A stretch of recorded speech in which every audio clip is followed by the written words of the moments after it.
जो शख्स नफ्स की सरकशी को काबू में नहीं रख सकता वो कभी अदल पर कायम नहीं रह सकता, और जो अदल नहीं करता उसका अंजाम चाहे कितना ही ताकतवर क्यों ना हो, जिल्लत ही होता है। ए इंसान, अपने दिल को इस चीज से बेजार कर जो तुझे अपने रब से गाफिल करे, क्योंकि दिल वो नाजुक जगह है जहां या तो अल्लाह रहता है या दुनिया की फानी मोहब्बत, और यह दोनों एक साथ जमा नहीं हो सकते।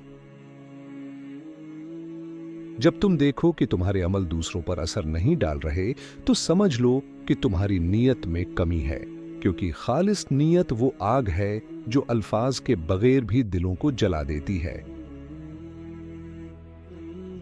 जो शख्स दूसरों की कमजोरियों पर हंसता है वो इस वक्त के करीब होता है जब अल्लाह उसकी ताकतों को छीन लेता है और उसे उसी हाल में डाल देता है जिस पर वो हंसता था।